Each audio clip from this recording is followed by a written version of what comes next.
انت كل شويه تظهر لي يا عم، عايز عندك ايه؟ حلقه يا بابا، يلا الناس مستنيه يا حبيبي. خلاص يا عم عرفنا ان عندي فيديو، يلا اتكل على الله. ازيكم عاملين ايه يا رب تكونوا بخير وصحه وسعاده كويسين وكل فيديو وانتم طيبين. طبعا يا رجاله تاني حلقه النهارده من حلقات دحيح الغيه، يا رب ان شاء الله الحلقه دي تعجبكم. فبلاقي رغي كتير، صلي على النبي ويلا بينا نبدا الحلقه.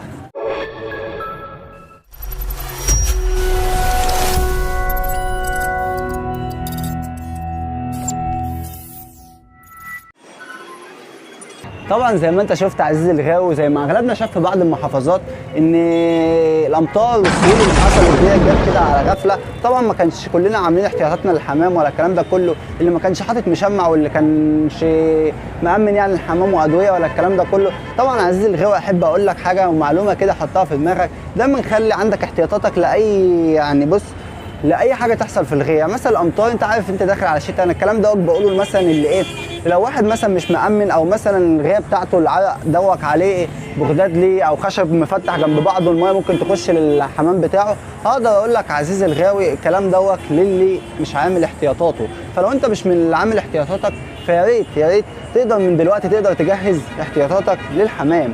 تقدر تقول لي ايه هي الاحتياطات ديك؟ اقول لك انا الاحتياطات ديك عباره عن مثلا ممكن تجيب مشمع وتحطه فوق الظهر عشان خاطر يحمي المطر للحمام. ولو انت حمامك في بلكونه ومعرض لتيار الهواء او معرض مثلا المطر مع الهواء يخش للحمام في البيبان بتاعته، فانت ممكن تقدر برضك تسد الجناب والكلام ده كله. طب تمام، دي اول حاجه، امان الغيه وامان المطر والميه انها تخش الحمام. طيب تاني حاجه عزيزي الغاوي، يعني يا ريت اي حاجه رافع مناعه تديها للحمام بتاعك، عشان خاطر احنا في يومين صعبين ويومين الجو ساقع. احنا بصوا بقينا مقفزين والدنيا بقت صعبه قوي عزيزي الغاوي. فاقدر اقول لك ان انت ممكن تديهم عسل رافع مناعه كويس. ممكن لو حمامك بيسهل علبه انتينال زي ديك عزيزي الغاوي، مش كلها ب 10 جنيه ونص ولا ب 11 جنيه. علبه انتينال زي دي عزيزي الغاوي تديها لوردك لحمامك، تديله دوره اسبوعيه بالذات في الاسبوع اللي احنا فيه ده. طيب حد يقدر يقول لي ايه الدوره الاسبوعيه اللي انا اديها له؟ او حد بيسالني ايه طب الدوره الاسبوعيه اللي انا اديها له؟ اقول لك عزيزي الغاوي الدوره الاسبوعيه ديك عباره عن ان انت ممكن تدي دوره يوم ويوم وتشتغل مثلا 3 ايام ويوم تبطل والكلام ده كله. الدوره دي عباره عن ايه؟ عباره عن ان انت ممكن تجيب الانتينال ده وتدي 2 سم او 3 سم على لتر ميه وتمسق بيهم، او مثلا لو عندك كميات حمام تقدر تعمل المعادله ديك على كميات اكبر، يعني كل 3 سم على لتر ميه. شوف بقى لو انت هتدي مثلا لتر 2 لتر بتقسمها على الحوار ده كله. طيب دي اول حاجه بتديها له يوم وتسيب يوم ديك الانتينال عشان خاطر الاسهال ومطهر للمعده ومطهر للبكتيريا والكلام ده كله. طب تمام عزيزي الغاوي، اقدر اقول لك في حاجه ممكن تدي توم وبصل وليمون. حد يقول لي ازاي ادي التوم والبصل والليمون؟ اقول لك عزيزي الغاوي تدي التوم والبصل والليمون ازاي. اول حاجه عزيزي الغاوي بتجيب التوم والبصل والليمون بتنقعهم في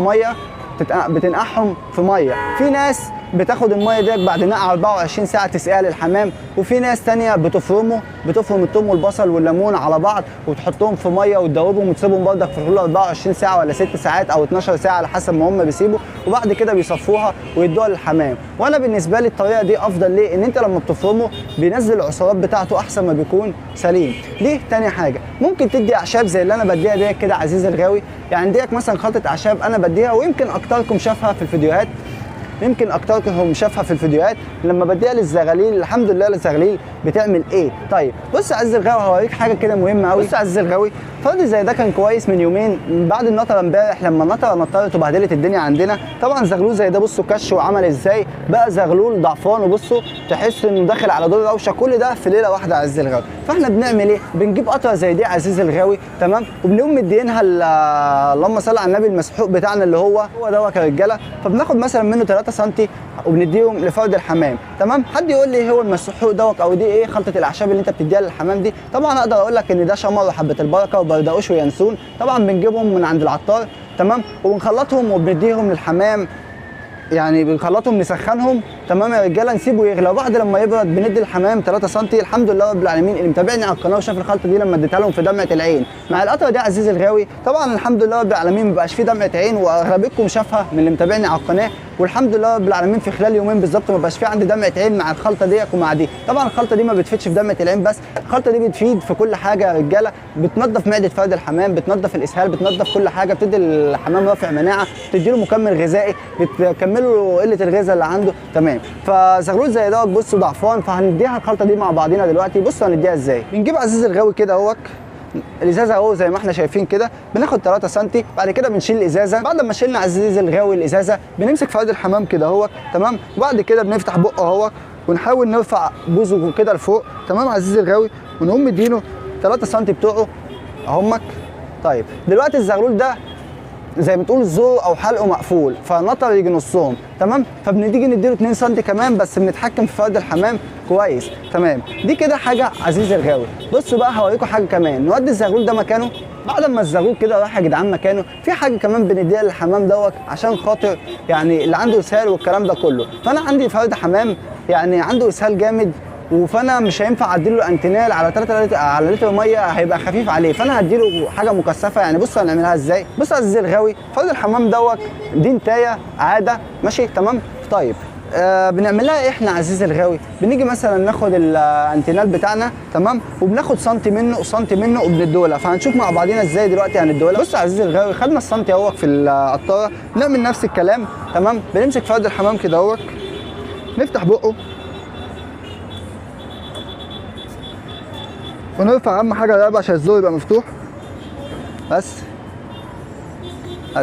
هو مشكله الانتينال ببهدل الدنيا عزيزي الغاوي. بعد عزيزي الغاوي ما عطينا له انتينال كده، طبعا الحمد لله رب العالمين لازم يكون ايدينا في الحمام، لازم يكون ايدينا مع الحمام عشان خاطر نقدر باذن الله نقدر ان احنا الحمام ده ما يسقطش منه حاجه، ويفضل دايما الحمام معاك كويس وبصحه. واحد يقول لي طب انا عندي الجو بعمل اللي انت بتعمله ده كله، الحمام يعني بيبقى سقعان وحاسه انه سقعان وكشان والكلام ده كله. اقدر اقول لك في حاجه نوع معين ممكن تزوده في القلفه بتاعتك يظبط لك الدنيا دي ويسخن فرد الحمام، عشان خاطر فرد الحمام يقدر يتحمل معاك السقعه اللي احنا فيها دي.